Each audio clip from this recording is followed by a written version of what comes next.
जैसे बंगाल में आज तक आयुष्मान भारत योजना लागू नहीं हुई। अगर नेक नीयत होती तो क्या गरीबों को 5 लाख रुपए तक का मुफ्त इलाज देने वाली इस योजना को बंगाल में रोका जाता क्या? नहीं। आप भी जानते हैं कि देश में पीएम आवास योजना के तहत गरीबों के लिए पक्के घर बनवाए जा रहे हैं। नेटवर्क 18 के दर्शकों को मैं एक और आंकड़ा देता हूं। तमिलनाडु के गरीब परिवारों के लिए करीब 9.5 लाख पक्के घर अलॉट किए गए हैं। 9.5 लाख। लेकिन इनमें से 3 लाख घरों का निर्माण अटक गया है। क्यों? क्योंकि डीएमके सरकार गरीबों के इन घरों के निर्माण में दिलचस्पी नहीं दिखा रही है। इसकी वजह क्या है?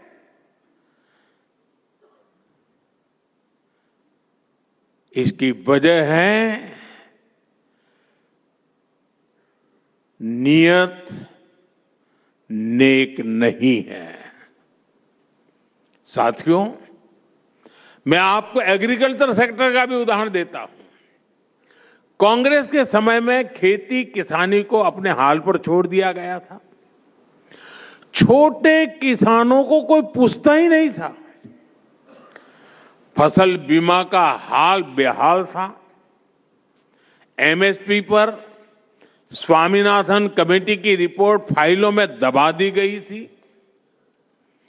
कांग्रेस बजट में घोषणाएं जरूर करती थी, लेकिन जमीन पर कुछ नहीं होता था, क्योंकि उसकी नीयत ही नहीं थी।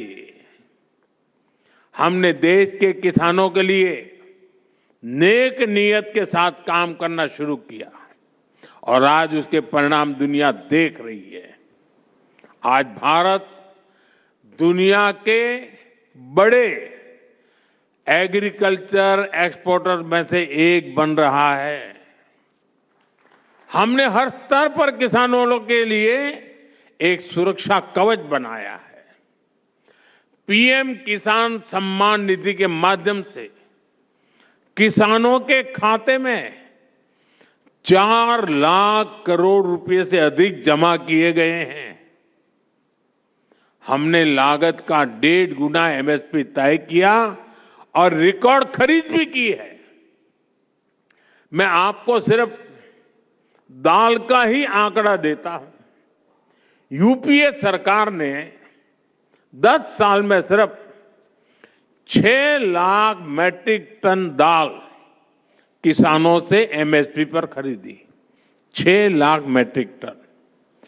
और हमारी सरकार अभी तक करीब 170 लाख मैट्रिक टन यानी लगभग 30 गुना अधिक दाल एमएसपी पर खरीद कर चुकी है। अब आप तय करिए कौन किसानों के लिए काम करता है। साथियों, यूपीए सरकार किसान क्रेडिट कार्ड के जरिए भी किसानों को मदद देने में कंजूसी करती थी। अपने 10 साल में यूपीए सरकार ने 7 लाख करोड़ रुपए का कृषि ऋण किसानों को दिया। 7 लाख करोड़ रुपीस। जबकि हमारी सरकार इससे 4 गुना अधिक यानी 28 लाख करोड़ रुपए दे चुकी है। यूपीए सरकार के दौरान जहां सिर्फ 5 करोड़ किसानों को इसका लाभ मिलता था, आज ये संख्या 2 गुने से भी अधिक करीब करीब 12 करोड़ किसानों को पहुंची है।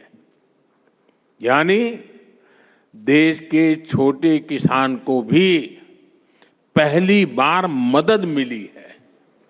हमारी सरकार ने पीएम फसल बीमा योजना का सुरक्षा कवच भी किसानों को दिया। इसके तहत करीब 2 लाख करोड़ रुपए किसानों को संकट के समय मिल चुके हैं। हम नेक नियत से काम कर रहे हैं, इसलिए भारत के किसानों का आत्मविश्वास बढ़ रहा है, उनकी प्रोडक्टिविटी बढ़ रही है और आय में भी वृद्धि हो रही है। साथियों, 21वीं सदी का 1/4 हिस्सा बीत चुका है। अब अगला चरण भारत के विकास का निर्णायक दौर है। वर्तमान में लिए गए निर्णय ही भविष्य की दिशा तय करेंगे। हमें अपने सामर्थ्य को पहचानते हुए, उसे बढ़ाते हुए आगे चलना है। हर व्यक्ति अपने क्षेत्र में श्रेष्ठता को लक्ष्य बनाए। हर संस्था एक्सीलेंस को अपना संस्कार बनाए। हम सिर्फ उत्पाद न बनाएं, बेस्ट क्वालिटी प्रोडक्ट बनाए। हम सिर्फ रूटीन काम न करें, वर्ल्ड क्लास काम करें। हम क्षमता को परफॉर्मेंस में बदले। मैंने लाल किले से कहा है, यही समय है, सही समय है। यही समय है भारत को नई ऊंचाइयों पर ले जाने का।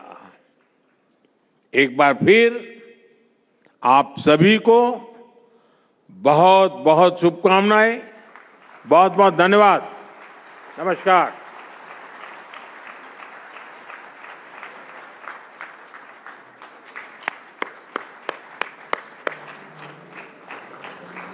तुम्ही विद्या, तुम्ही धर्म, तुम्ही हृदय, तुम्ही मर्म। सुजलाम सुफलाम मातरम, Vande Mataram. That's the neck नियत प्रधानमंत्री नरेंद्र